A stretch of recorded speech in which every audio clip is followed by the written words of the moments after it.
Bonjour à tous. Merci de votre participation à la session d'aujourd'hui, dans laquelle nous allons aborder les sujets de la planification de la supply chain avec SAP IBP. Dans cette session, nous allons avoir Amine, qui est le directeur de la practice de planning en France, Vincent, qui est architecte de solutions chez Wessenacher, et moi-même, consultante senior et des solutions de planning avec SAP. Donc, quelques points à prendre en compte pour cette session. Le webinaire sera enregistré et mis à disposition du public par la suite. Les micros seront mutés. On vous demandera de poser vos questions dans le chat de l'outil et nous allons y répondre à la fin de la session à toutes vos questions. En termes d'agenda, ce qu'on va prendre aujourd'hui comme point, ce sera d'abord qui sommes-nous. Ensuite, on va vraiment présenter notre entreprise. Ensuite, nous allons attaquer directement des sujets qui nous concernent. Donc, pourquoi faut-il passer des SAP APO à SAP IBP? Nous parlerons de la valeur ajoutée des SAP IBP. Donc, quelles sont les options disponibles et comment faire face au changement. Nous allons vous parler des témoignages de réussite et comme mentionné, nous allons laisser quelques minutes à la fin pour vos questions. Donc, qui sommes-nous?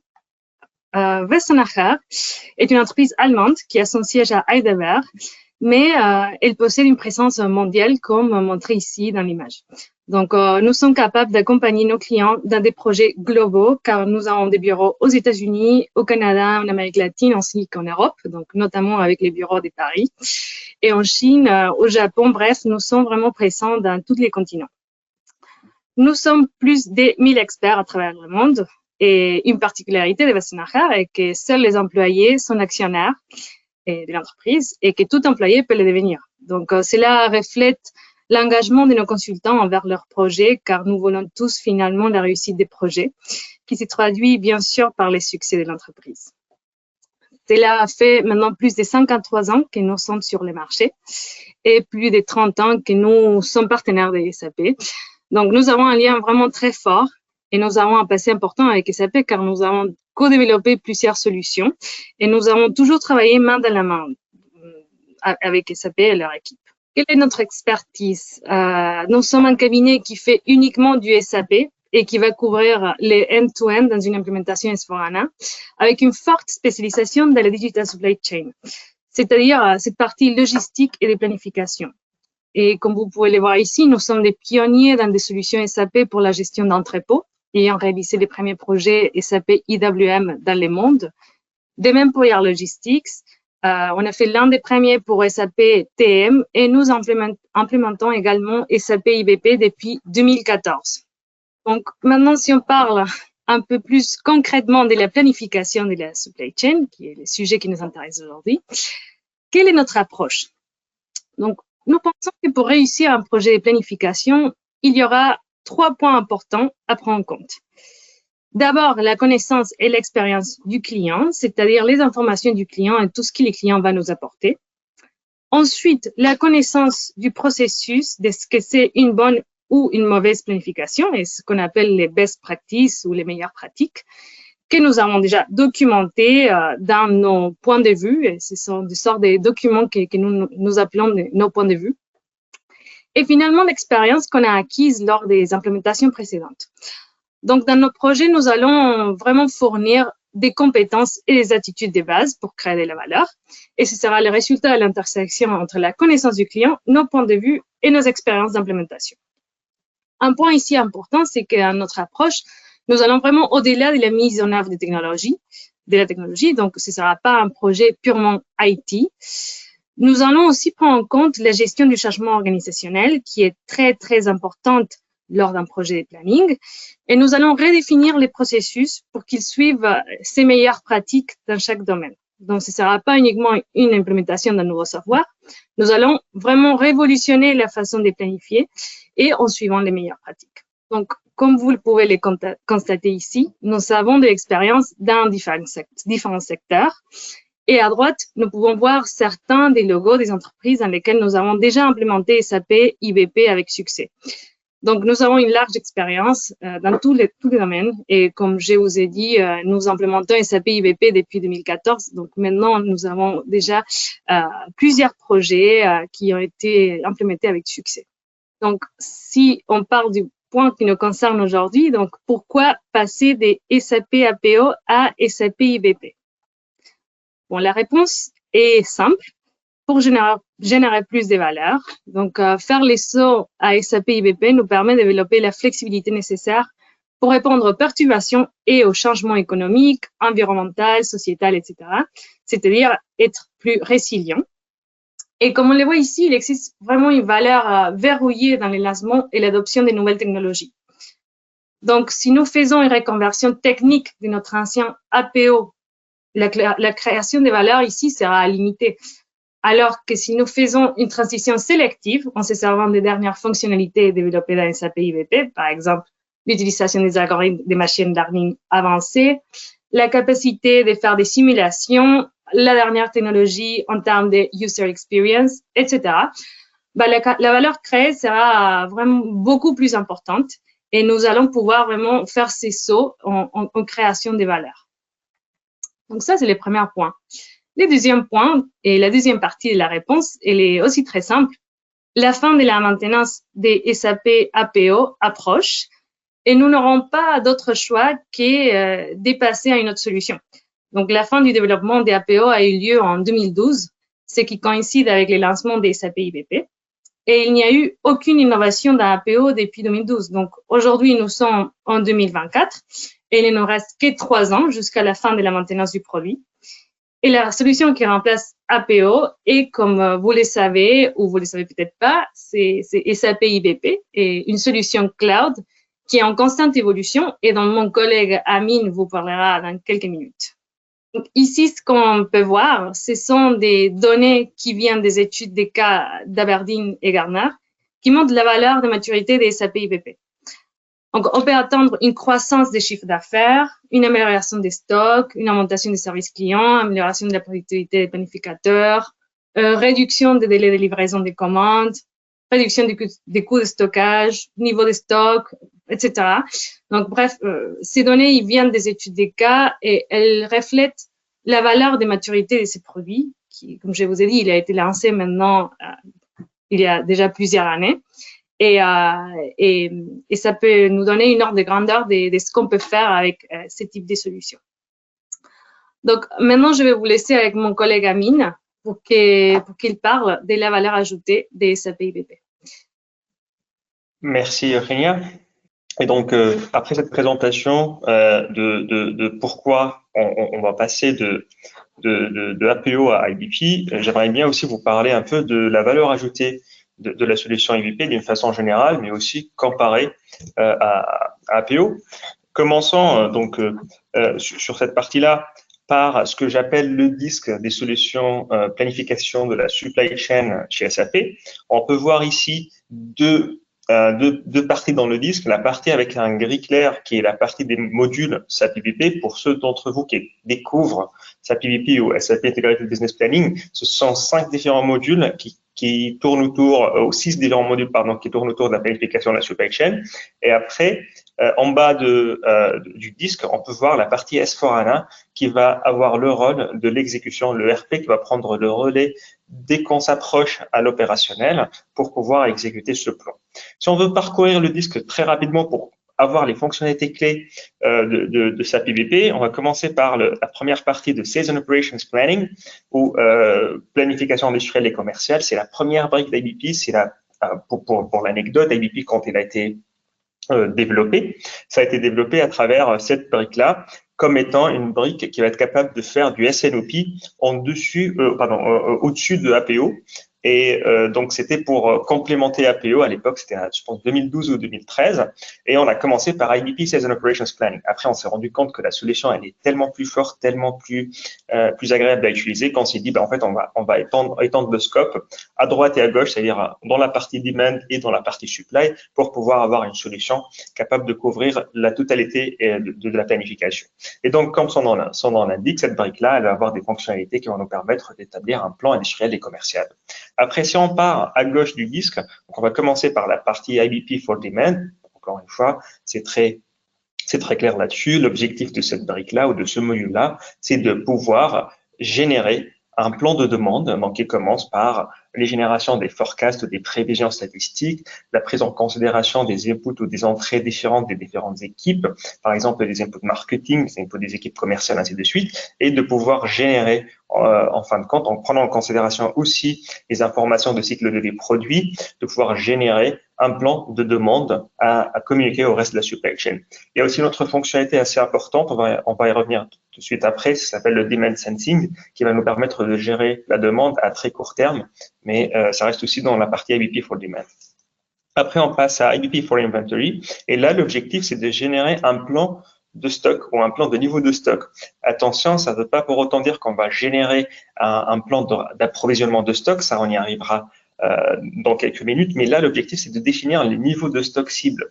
Donc les niveaux de stock cibles avec les niveaux de stock de sécurité notamment, mais aussi les niveaux de stock projetés, les stocks cibles pour pouvoir répondre à un plan de demande. Donc on va prendre en considération le plan de demande et les risques qu'on a pu voir par le passé sur notre supply chain en interne, notre supply chain en externe, prendre en considération toutes ces incertitudes et définir des stocks de sécurité et des stocks cibles qui vont nous permettre d'atteindre un certain niveau de service. Après, si on passe à droite, on va voir la partie IEP Response and Supply et c'est là où on va générer un plan d'approvisionnement ou un supply plan qui peut fonctionner sur deux niveaux différents. Donc, il y a un niveau tactique à long moyen terme et puis un niveau opérationnel. C'est là où on va générer carrément le plan directeur de production avec les ordres planifiés, avec la partie de gestion opérationnelle et qui est en étroite connexion avec le RP derrière. Il y a aussi la partie Supply Chain Control Tower, et donc c'est la tour de contrôle de votre supply chain. L'idée, c'est de prendre en considération toutes les informations qu'il y a dans les autres briques, dans les autres modules, et en faire une sorte de dashboard, une sorte de tour de contrôle, tout simplement, sur vos KPI de la supply chain, de comment se comporte votre supply chain, mais aussi sur les alertes et les exceptions qu'on devrait gérer en tant que planificateur. Il reste la brique Demand Driven Replenishment ou DDMRP. Et ça, c'est une brique très spécifique pour ceux d'entre vous qui utilisent le DDMRP dans vos supply chain. Donc, pour ceux qui ne connaissent pas DDMRP, c'est un concept très spécifique qui a ses propres formules de calcul et ses propres logiques. Et donc, on a développé ce module-là pour pouvoir suivre ces logiques-là et pour pouvoir justement exécuter du DDMRP. Pour ceux d'entre vous qui n'ont pas du DDMRP aujourd'hui dans leur supply chain, cette brique, elle n'a pas beaucoup d'importance, ça ne sera pas intéressante dans ce cas-là.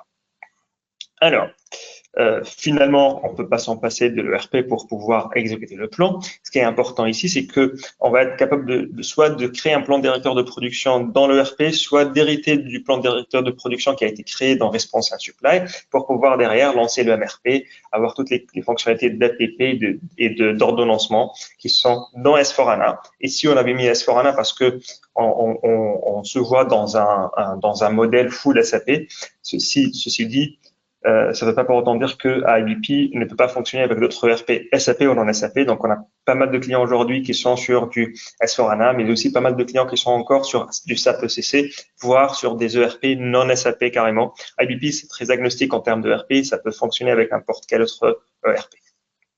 Alors, donc ça, c'est par rapport aux fonctionnalités d'une façon générale d'IBP. Qu'est-ce qu'il y a dans la solution? Mais si on veut la comparer avec, j'avais oublié aussi de la partie Business Network, justement, c'est la partie qui va nous permettre de collaborer avec les fournisseurs, notamment avec une connexion qui va nous permettre d'envoyer les prévisions de commandes vers les fournisseurs et pour eux, généralement, de pouvoir aussi commenter, modifier et échanger les plans pour avoir une collaboration plus étroite avec les fournisseurs.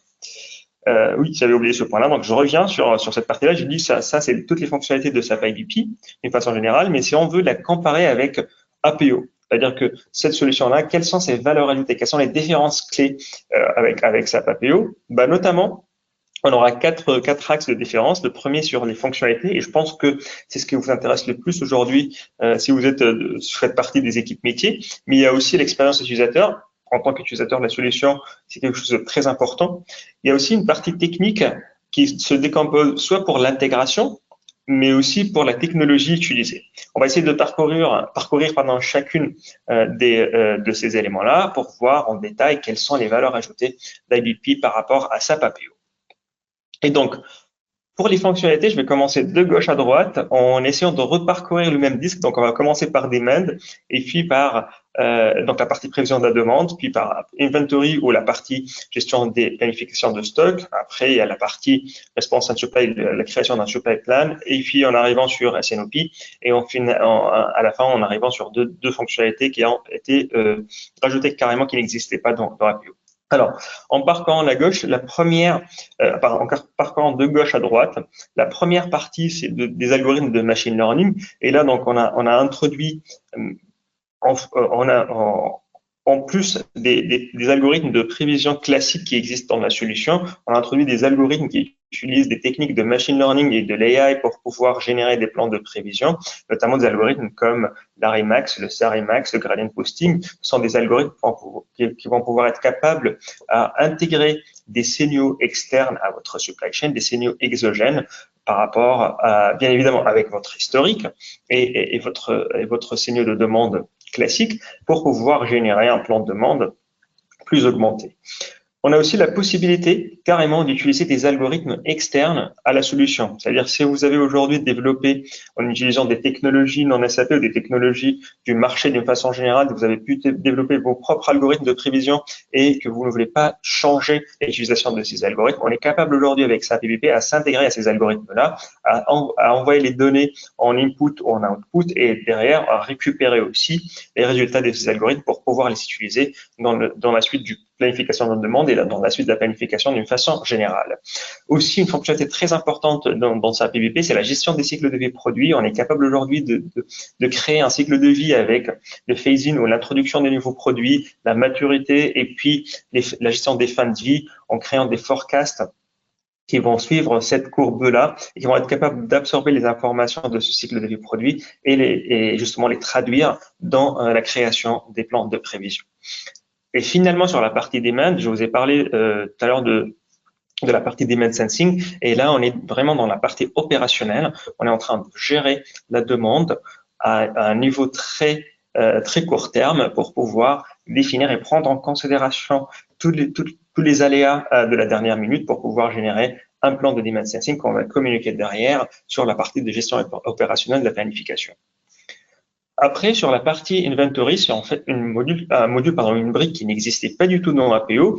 C'est, comme je vous ai dit, c'est un algorithme qui va nous permettre de définir les stocks de sécurité et d'en déduire aussi les stocks cibles. On va prendre en considération le plan de demande, bien évidemment, mais aussi les incertitudes autour de notre supply chain, les incertitudes de la demande, la variabilité de notre demande, les incertitudes autour de notre propre supply chain, notre propre niveau de service interne, mais aussi les incertitudes autour de nos fournisseurs.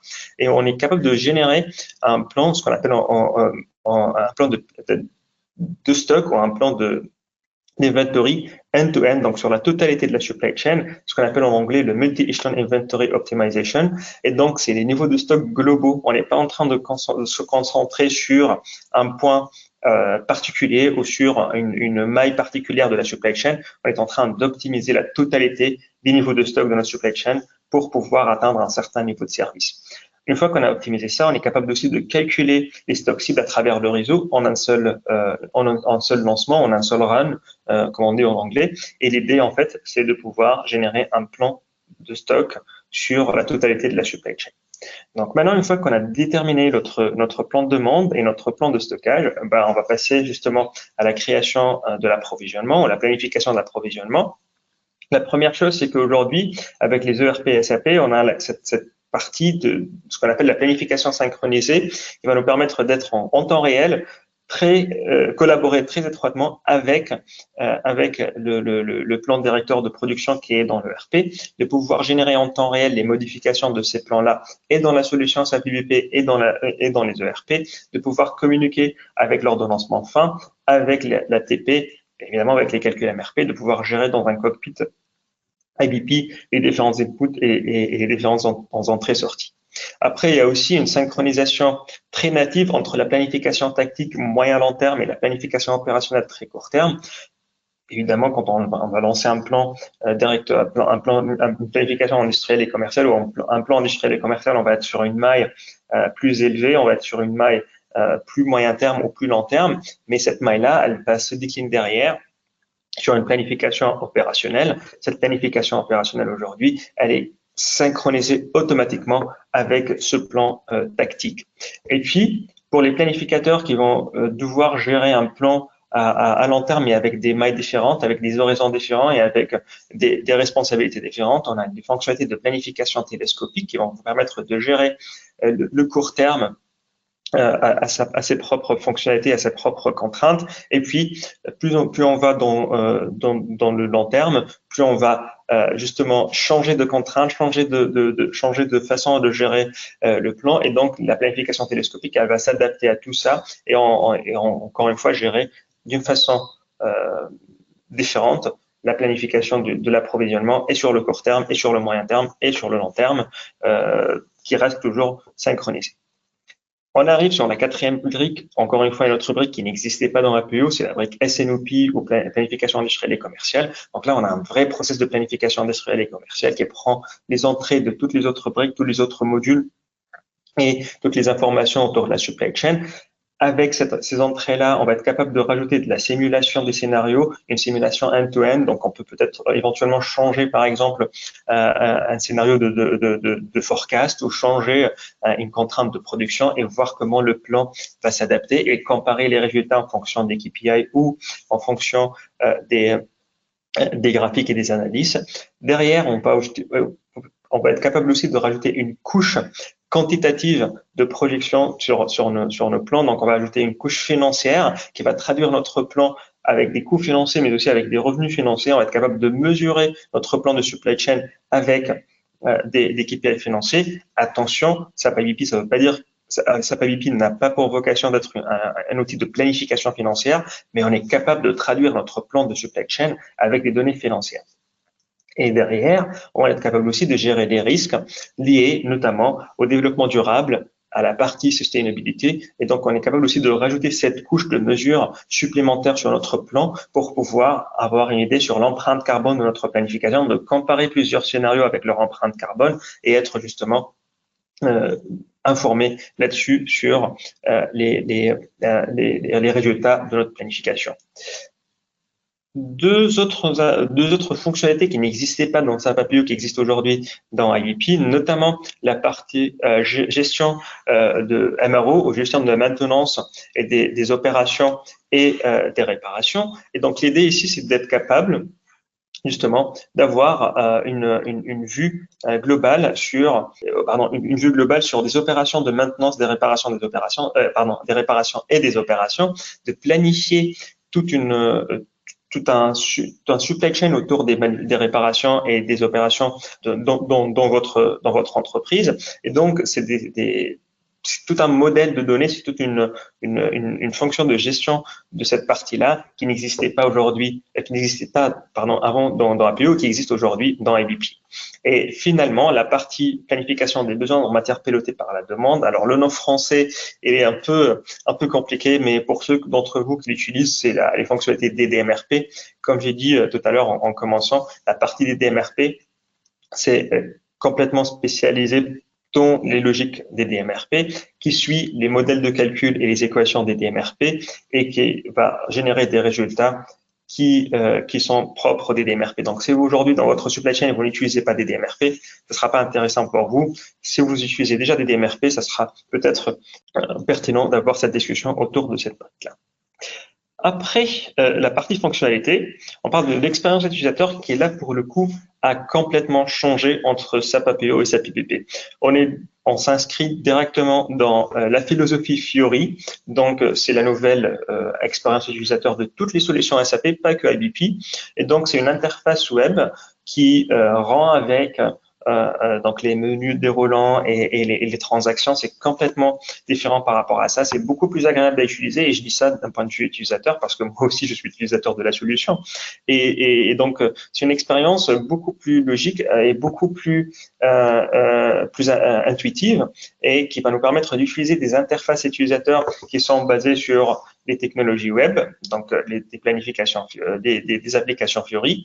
Et pour ceux d'entre vous qui sont aussi utilisateurs d'Excel et qui veulent pas s'en passer aussi de cette interface Excel, sachez qu'on a un add-in Excel qui va nous permettre de garder cette interface sans pour autant devoir gérer aucun fichier ou partager quoi que ce soit. Donc, c'est juste une interface supplémentaire à l'outil qui va vous permettre d'accéder à la base de données web, pardon, la base de données dans le cloud avec une interface Excel, de gérer les informations, modifier les données, lancer des algorithmes et puis derrière, sauvegarder votre travail sans devoir gérer aucun partage ou quoi que ce soit à travers ça.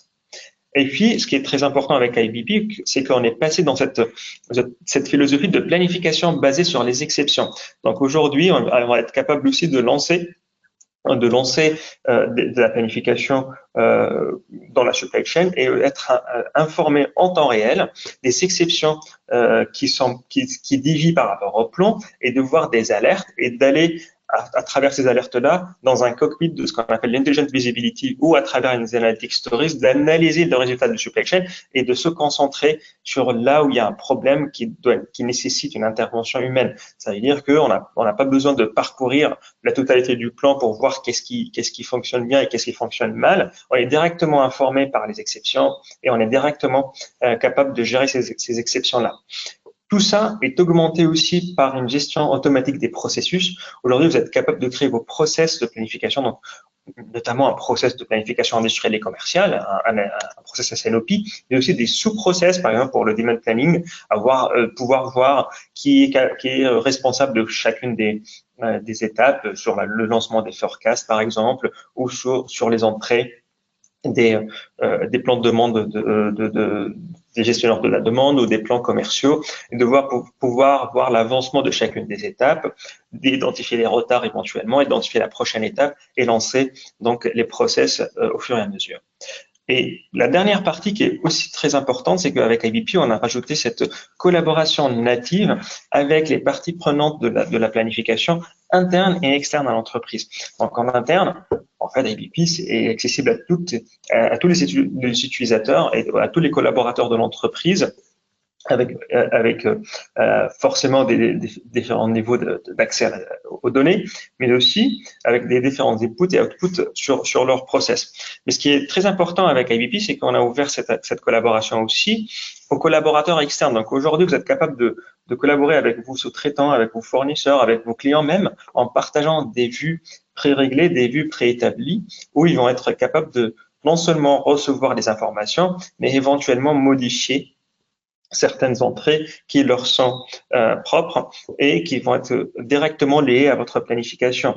Donc tout ça est bien évidemment géré avec des règles établies, mais qui va vous permettre justement de collaborer plus étroitement avec vos fournisseurs, vos sous-traitants et vos clients.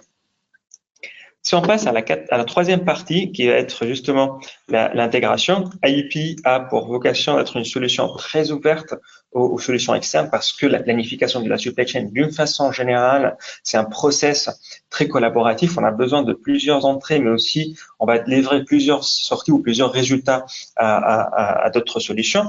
Donc, on va commencer par l'intégration standard avec les systèmes SAP et en SAP. On parle ici de l'intégration avec les systèmes ERP qui vont être très important sur la gestion des données de base ou des master data, mais aussi la gestion des plans. Donc, on va être capable de voir les stocks à un temps T, les niveaux de production, les capacités de production, les niveaux de la demande, les commandes de clients, ainsi de suite. Donc, toute la partie vivante, je dirais, de la supply chain.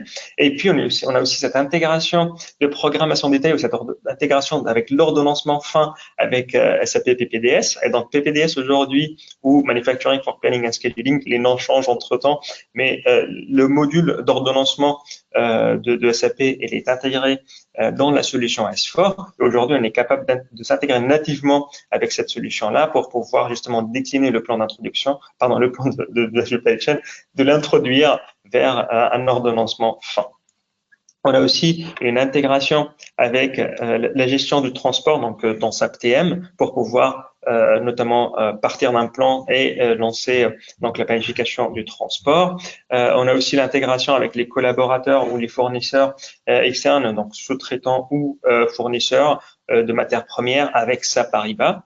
Et finalement, l'intégration avec la planification financière dans SAP Analytics Cloud. Et c'est là où on va parler directement d'un Integrated Business Planning. On ne s'arrête pas sur un plan industriel et commercial, on ne s'arrête pas au niveau du SNOP, mais on part en intégrant aussi ces informations financières pour pouvoir générer un plan complet de supply chain.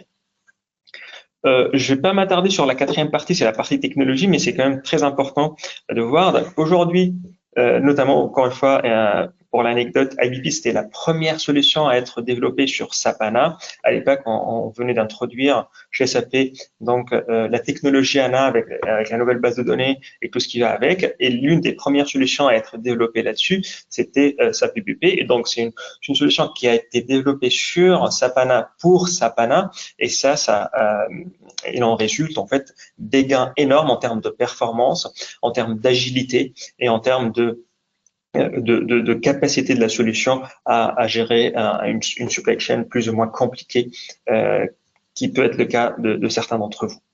Après, il y a aussi les innovations livrées trimestriellement dans la solution. On est sur une solution qui est du public cloud, ce qui est très différent par rapport à SAP APO, qui était une solution en prémisse. Donc, sur une solution public cloud, on a des livraisons trimestrielles. Donc, il y a 4 livraisons par an, en février, en mai, en août et en novembre. Et donc, ces livraisons-là, elles arrivent avec des nouvelles fonctionnalités, avec des nouvelles corrections de bugs éventuellement, et avec une solution plus vivante, ce qui n'était pas le cas avec APO auparavant, qui était une livraison par an, ce qui est toujours le cas pour les solutions en prémisse. Et donc, entre deux cycles, il va falloir attendre au moins 12 mois pour avoir une nouvelle fonctionnalité ou pour avoir une correction. Là, avec ABP, donc c'est beaucoup plus fréquent et c'est beaucoup plus vivant.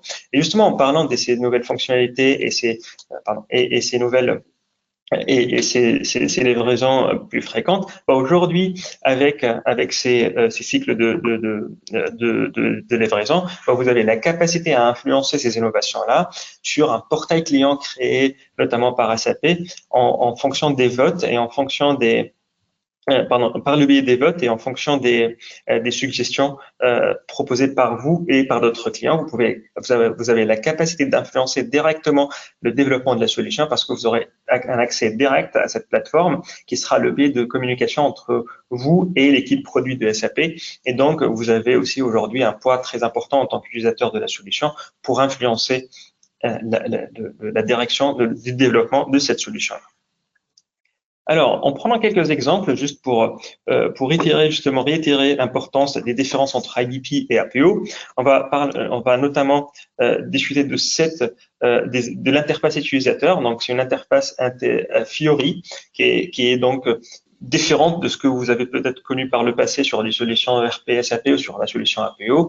Donc là, c'est une interface basée sur le web qui prend en considération cette intégration métier, aussi l'intégration des process métiers. On va être capable de naviguer sur plusieurs process tout en suivant une logique bien définie. On est capable aussi de personnaliser ses propres filtres, personnaliser ses propres écrans, d'avoir la capacité de soit suivre les templates de l'entreprise, soit se créer sa propre expérience dans l'utilisation de l'outil. Et donc, c'est beaucoup plus agréable à utiliser que les anciennes interfaces qui étaient peut-être agréables il y a 20 ans quand on les a introduites, mais aujourd'hui restent quand même un peu plus difficile à gérer. Donc, cette interface Fiori va être aussi capable d'intégrer des analytics ou des produits d'analyse ou des résultats d'analyse des KPI live. On va être capable aussi de voir les résultats de notre supply chain et de comparer des scénarios éventuellement, comme on va le voir dans certains exemples suivants. L'une des applications Fiori dont je vous ai parlé, c'est le Planner Workspace.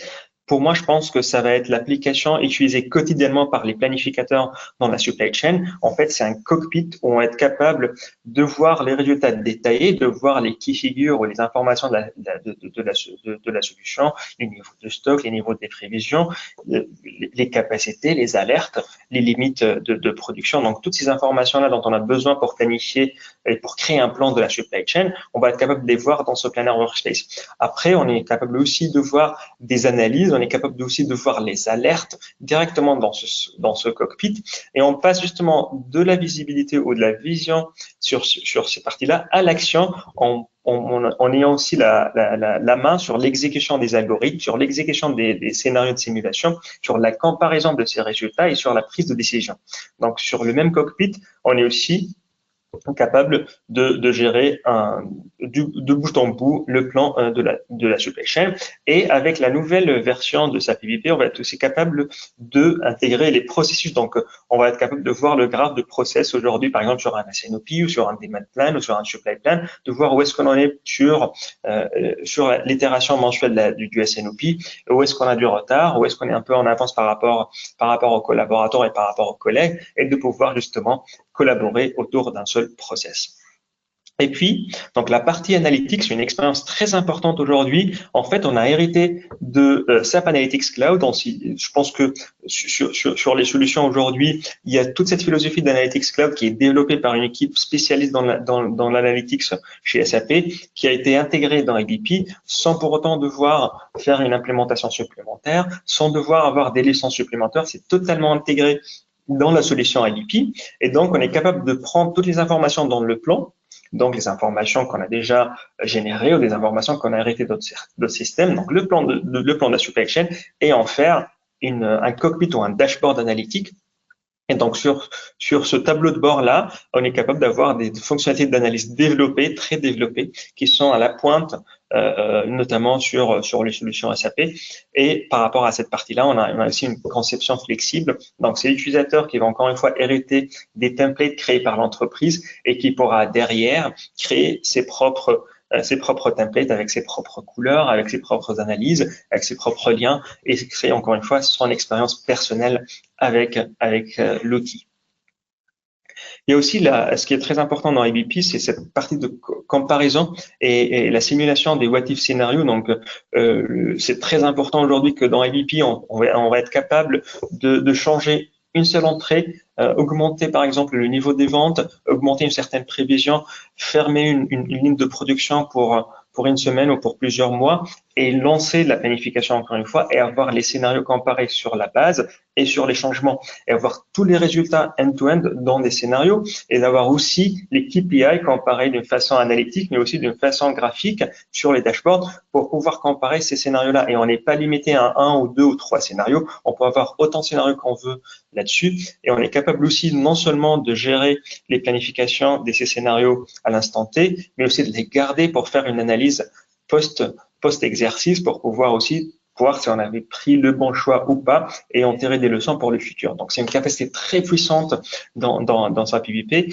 qui va être aujourd'hui rien à voir avec les capacités limitées de SAP APO sur les simulations qui étaient, encore une fois, très bien il y a 20 ans. Aujourd'hui, qui sont un peu limitées par rapport à ce qu'on peut voir sur le marché, pour SAP IBP, ça n'a rien à voir avec ça. C'est vraiment une capacité de simulation très, très puissante et qui va être, je pense, très appréciée par les planificateurs. Et finalement, la tour de contrôle de la supply chain. Et donc là, c'est vraiment une vision très élargie de la supply chain, une vision globale de la supply chain qui va prendre en considération toutes les informations qui existent dans votre outil, qui va vous montrer en premier lieu les alertes, qui va vous guider à partir de ces alertes-là, de là où on a une alerte générale vers le produit qui génère cette alerte, la machine, la ressource qui génère cette alerte, le fournisseur qui génère cette alerte, peu importe la cause. Et donc, une fois qu'on a identifié la cause, on peut aussi également introduire ce qu'on appelle une procédure de résolution. Donc, la procédure de résolution, c'est d'informer vos collaborateurs de comment gérer ce type d'alerte en particulier, qu'est-ce qui a fonctionné par le passé, qu'est-ce qui a moins fonctionné par le passé. Et donc là, pour l'idée, c'est d'avoir une tour de contrôle qui va permettre non seulement d'identifier les problèmes que vous avez dans votre supply chain, mais aussi de résoudre ces problèmes-là. Et donc, on a vu les différences entre IBP et APO, les fonctionnalités clés d'IBP, les valeurs ajoutées de IBP par rapport à APO. Mais aujourd'hui, ce changement vers IBP, donc de APO vers IBP, c'est quelque chose qu'on va devoir gérer. Comment gérer ce changement-là? Je vous laisse avec Vincent, mon collègue là-dessus, qui va vous expliquer les possibilités qu'on a pour gérer ça. Merci Amine. Donc oui, comment aborderons-nous alors la transition vers IBP? C'est ma présentation de nouveau. Donc je vais vous montrer quelques diapositives qui nous aideront à esquisser une première approche afin de tirer le meilleur parti de cette transition et de définir la voie vers l'avenir de nos processus de planification. Donc pour commencer, je crois qu'il est important de se demander quels sont les points faibles de nos processus actuels, tant du point de vue opérationnel ainsi que dans leur configuration au niveau des systèmes. Il est également utile de faire l'exercice de comprendre quelles limitations APO nous a imposées au fil des ans depuis sa mise en œuvre. Je pense que nous pouvons tous être d'accord sur le fait qu'APO n'a plus la capacité de s'adapter à l'évolution rapide d'autres technologies, ni du marché. Donc, cette diapositive ici ne montre que quelques exemples de ces problèmes. J'espère qu'ils serviront de point de départ pour une analyse plus approfondie et plus exhaustive. Si nous résumons un peu, nous pouvons dire que si nos problèmes sont liés à des processus individuels comme la demande ou l'approvisionnement, etc., des modules spécialisés dans ces domaines peuvent offrir des améliorations significatives. Par exemple, si nous perdons de l'argent à cause d'un excédent de stock ou au contraire d'un manque de stock, nous pourrions obtenir la visibilité nécessaire en implémentant un heuristique, par exemple, dans le module SNOP. Et cela nous permettrait d'expliquer les niveaux de stock que nous avons et de les projeter dans le futur, en tenant compte de l'ensemble de notre réseau d'approvisionnement et des paramètres nécessaires à sa planification, tels que les délais de livraison, les tailles de lot, etc. Si nous voulions ensuite approfondir et optimiser ces niveaux de stock, nous pourrions envisager d'implémenter en plus le module Inventory Optimization, par exemple.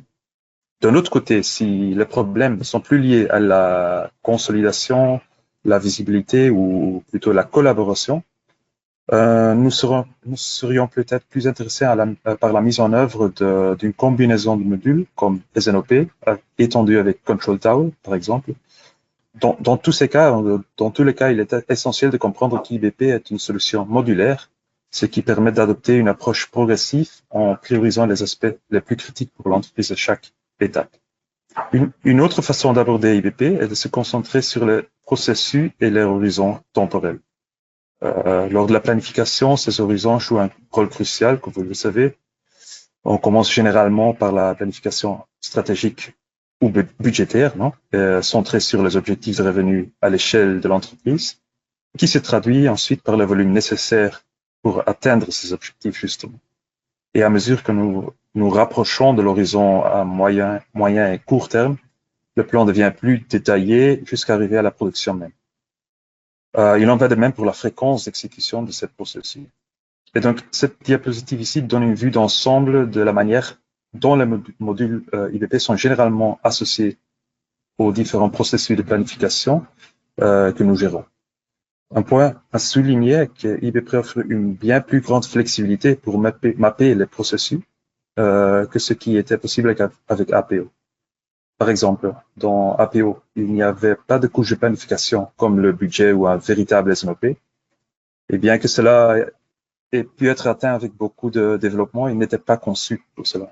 Donc, et il en va de même pour les modules Inventory Optimization et Demand Sensing, qui sont des technologies entièrement nouvelles et par conséquent, il n'était pas possible de reproduire leur capacité dans APO. En revanche, IBP propose ces processus out of the box et permet via le module SNOP ou Control Tower de consolider les détails d'une planification intégrée de la demande et de l'approvisionnement. Et en ce qui concerne ces deux processus, en effet, ils sont comparables à ceux d'APO, qu'il s'agisse de la planification basée sur des séries chronologiques, donc des time series, ou de la planification basée sur des ordres, qui s'intègrent en temps réel avec S4, S4. Donc, chacun de ces modules, IBP a atteint une maturité qui permet de remplacer les fonctionnalités qu'avait APO, tout en offrant une plus grande polyvalence et facilité d'utilisation, comme l'intégration avec celle mentionnée précédemment. Il en va de même pour les options de simulation des activités qui étaient auparavant beaucoup plus compliquées ou même irréalisables dans APO. Donc, de manière générale, dans les implémentations que nous avons réalisées, le module SNOP, que je mentionnais déjà quelques fois, a souvent été la colonne vertébrale qui soutient et relie les autres processus de planification. Ici, à ce point, il est également important de mentionner, je crois, que SAP a pris la décision d'intégrer d'un module tel que PPDS, GATP ou SPP dans S4, où ils sont désormais modernisés et appelés EPPDS, AATP et SPP. Et cela aura des implications sur la migration possible, bien sûr, car bien que ces modules fassent partie des processus de planification, ils sont plus liés à l'exécution et seront dans S4, non dans IBP, ce qui constitue une différence significative par rapport à ce que nous avions jusqu'à présent. Non? Alors, comment les entreprises utilisent actuellement APO peuvent-elles effectuer la transition vers IBP? Cela dépendra en grande partie des exigences spécifiques, bien sûr, mais de manière générale, nous pourrions identifier 3 options qui sont présentées dans cette diapositive. La première option, la plus classique, disons, elle consiste à améliorer les processus actuels en les migrant de APO à IBP. Par exemple, nous pourrions migrer le processus actuel de planification de la demande, actuellement géré dans APO-DP, vers IBP Demand, après avoir examiné et adapté le processus pour tirer parti des nouvelles fonctionnalités, bien sûr, telles que l'analyse what-if, demand sensing ou la segmentation du portefeuille. Donc, une fois cette implémentation a terminé, la planification de la demande se ferait dans IBP, mais la partie d'approvisionnement resterait dans APO SNP. Ensuite, la prochaine étape pourrait être de migrer justement des SNP, le processus d'approvisionnement SNP vers le module IBP Response and Supply, et impliquant d'autres secteurs de l'entreprise comme la finance, le marketing, etc., qui étaient historiquement peu impliqués dans APO. Donc ça serait scénario 1. Scénario 2, la deuxième option, c'est enhance en anglais ou augmenter. Ça se concentre sur l'exploitation des fonctionnalités spécifiques qu'APO ne peut pas offrir. Dans ce cas, nous conserverions les processus actuels dans APO, mais nous ajouterions de nouvelles couches fonctionnelles qui sont devenues de plus en plus importantes récemment, telles que l'optimisation des stocks ou l'amélioration de la précision de la demande à court terme. L'idée ici serait que dans une première phase, les processus actuels d'APO continuent de fonctionner dans APO, mais avec de nouvelles fonctionnalités ajoutées. Par exemple, APO-DP pourrait recevoir des données de demand sensing pour améliorer les provisions à court terme, et APO SNP pourrait recevoir des données d'inventory optimization pour calculer de meilleurs niveaux de stock. Et enfin, la troisième option est de consolider, ce qui peut être une solution idéale pour les entreprises ayant connu une prolifération de systèmes IT, par exemple en raison d'acquisition ou de fusion. Donc, cette dispersion des systèmes entraîne souvent une perte de contrôle, de visibilité ou d'agilité. Et dans ce cas, nous pourrions implémenter une couche de SNOP, peut-être étendue avec Control Tower, pour obtenir une visibilité unifiée de l'ensemble du réseau d'approvisionnement, permettant ainsi sa consolidation. Maintenant, je tiens à vous montrer 2 cas de succès de migration d'APO vers IBP que nous avons réalisé, car ils illustrent parfaitement ce que nous avons discuté juste maintenant, donc les 2 et même 3 scénarios. Donc, je vais donner un exemple des 3 en fait. Le premier cas, c'est celui de Ineos, un exemple classique de migration des processus APO vers IBP. Ineos avait 3 systèmes APO, un dans chaque région mondiale où elle opère, chacun avec des implémentations et des modules différents. Et donc, cette absence d'harmonisation a entraîné une prolifération de systèmes et de fichiers, ce qui rendait impossible une vision globale du plan de l'entreprise. L'objectif du projet était d'harmoniser le processus et d'utiliser IBP pour y parvenir, soulignant que l'un des facteurs clés pour Ineos était la capacité de planifier dans Excel. Dans une première phase, le module SNOP a été configuré pour migrer les processus de demande et d'approvisionnement en utilisant initialement des heuristiques avec une capacité infinie, sans encore atteindre la planification finie des ressources. À cette époque-là, le module PPDS est resté dans APO. Et à l'époque, il n'était pas encore clair si la technologie allait être transférée dans ZPPO, bon, S4. Donc, voilà un premier exemple, donc exemple de scénario 1. Donc, maintenant, il y a aussi un exemple de scénario 2, donc une amélioration des processus de planification. Ce cas, c'est celui d'Electrolux. Bien qu'ils aient une structure similaire à celle d'Ineos, donc avec plusieurs systèmes et peu d'harmonisation, dans un premier pas, ils ont décidé de ne pas migrer mais de compléter leur système actuel avec IBP, en particulier avec le module Inventory Optimization, afin d'optimiser justement le niveau de stock dans le réseau d'approvisionnement. Le contexte de cette implémentation était un projet interne d'amélioration du taux de service vers les clients. Avec APO, ils avaient déjà réussi à augmenter le taux de service de 85 à 92%, plus ou moins, ce qui était très positif, bien sûr, mais il y avait l'effet secondaire, logiquement. Il y a une augmentation de 15% de la valeur des stocks, et ça représentait un coût énorme et inacceptable pour eux.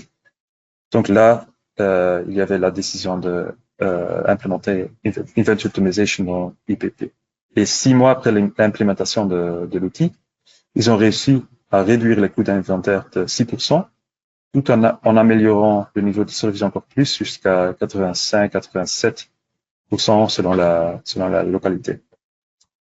Et bien que cela ne soit pas le sujet principal de cette diapositive, je tiens à mentionner qu'Electrolux progresse maintenant vers la troisième option qu'on a abordée, donc la consolidation, en mettant en œuvre une couche de SNOP pour intégrer tous les systèmes à l'échelle mondiale. Et voilà, j'espère qu'avec ces cas réels, vous avez une idée claire des 3 différentes options de migration vers IBP. Et cela conclut aussi notre présentation. Donc, j'aimerais maintenant ouvrir la discussion et répondre à vos questions. Donc, les 3, je crois qu'on sera ravis de vous répondre. Je vais juste checker dans le chat s'il y a quelques questions.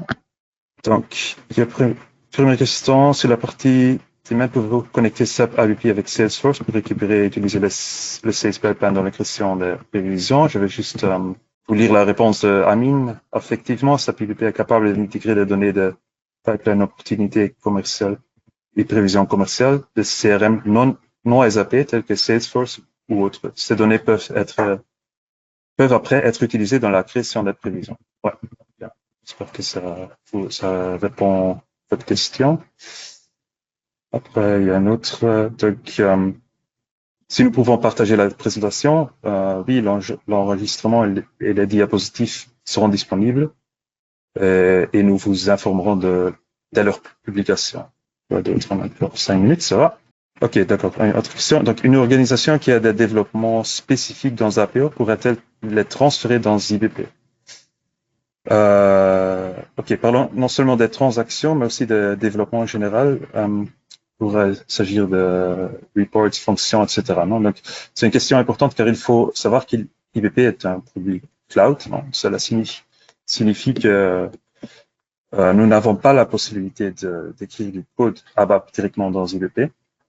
Et ça, SAP gère ces aspects et nous ne pouvons pas intervenir directement, disons. Cela dit, je n'ai pas trouvé que cela posait des problèmes jusqu'à présent, vraiment. Auparavant, avec APO, il existait une grande différence sur le plan technologique entre DP et SMP. Donc, nous avions plus de liberté en la configuration de DP et peu dans SMP. Désormais, avec IBP, les processus de supply et demand sont beaucoup plus flexibles. Je vois la chose toujours de cette manière. Donc, IBP pose une multitude de building blocks, comme des briques Lego, disons, que l'on peut assembler à sa guise pour ajuster le système au mieux, en fonction des processus et des fonctionnalités requises, tout en restant dans le standard dans ce sens-là. Donc, un autre changement majeur concerne l'interface de l'utilisateur, non? Où Excel ou le Web UI deviennent les outils principaux. Comparé avec l'ancienne interface SAP ou APO, cela demande un peu d'adaptation, mais Excel et le web browser offrent beaucoup plus de flexibilité de ce que nous avions auparavant avec APO. Donc, même si nous ne pouvons pas programmer du code directement, je ne pense pas que cela pose un problème majeur grâce à la grande flexibilité contre la configuration et l'utilisation d'IBP. Autre question sur l'intégration entre IBP et S4. Comment ça fonctionne en général? Donc, là encore, c'est une technologie très différente, mais conceptuellement similaire à ce que nous avions avec APO, notamment pour EDP et l'intégration de time series. Avant, nous devions extraire les données de l'ERP via des cubes dans le BV interne d'APO. Maintenant, cela se fait avec une couche appelée CIDS, c'est Cloud Integration Data Service, qui fonctionne de manière similaire finalement, mais donc dans le cloud. C'est une technologie différente, mais le mapping, les filtres, les transformations, etc., se font à ce niveau-là. Ce qui concerne l'intégration de time series. Après, il y a les order-based planning, l'intégration des ordres, des vrais ordres. C'est plutôt le monde des NP. Avant, nous avions le CIF, le Core Interface, pour permettre une intégration en temps réel. Et cela existe encore en S4 et IBP, mais maintenant ça s'appelle RTI, Real-Time Integration. Et en réalité, c'est la même technologie que le CIF, avec très peu de changements. Donc, ça a pris un peu de temps pour le mettre en place, mais maintenant c'est en place, c'est actif. Et donc, si vous avez de la conscience dans le CIF, là, c'est presque la même logique. Voilà. J'espère que ça répond à vos questions. Et puis, je crois que c'est tout pour l'instant, non? Il n'y a pas plus d'autres questions? Alors, je pense qu'on a 2 autres questions, Vincent. Pas vu. Okay. Alors, la première, c'est quelle est la qualité des algorithmes de forecasting de vente sur IBP?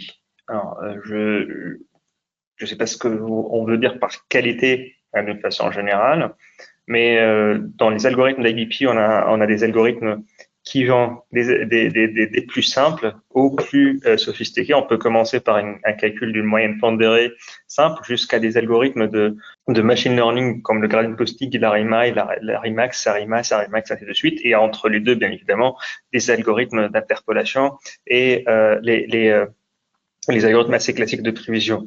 Donc, je ne sais pas ce que vous voulez dire par qualité d'algorithme, mais là-dessus, on a une bibliothèque très riche de prévision, encore une fois, avec des niveaux de sophistication différents.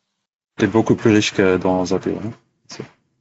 Si la réponse n'est pas claire pour vous, n'hésitez pas à en remettre une autre question, comme ça on pourra éventuellement soit vous répondre maintenant parce que je vois qu'il nous reste 1 minute, soit revenir vers vous avec une réponse écrite derrière. Je vois aussi une autre question, Vincent, c'est quels sont les KPI les plus couramment utilisés dans le cadre d'un processus IBP? Ça dépend vraiment beaucoup du scope des implémentations. Non? Typiquement, dans le demand planning, on essaie vraiment de garantir la forecast accuracy. Non? Quand on reste là au même niveau ou plus élevé qu'avant, ça vient aussi, aussi lié à la question que tu avais avant avec les modèles statistiques. Et si on regarde un module Inventory Optimization, là, c'est clair qu'on veut vraiment essayer de réduire les coûts ou améliorer le taux de service. Donc ça, c'est un point de départ du projet, dans ce cas-là, qu'on va essayer de construire ou paramétrer plutôt non, les algorithmes de telle manière qu'on obtient ce genre de résultats. Vraiment, la KPI, c'est vraiment, dans chaque projet, c'est quand même légèrement différent, je dirais. Je sais pas si tu veux ajouter quelque chose, Samy, mais c'est... Non, je pense que c'est ça. En fait, les KPI. En fait, l'information importante ici, c'est que IBP est capable de générer n'importe quel KPI dont vous aurez besoin dans votre supply chain. Donc, on a une liste de KPI prédéfinie dans le système, mais aussi vous êtes capable de générer n'importe quel calcul à travers des entrées de supply chain et les intégrer soit dans les vues analytiques, soit dans les vues graphiques. Ouais, correct. Ouais. OK.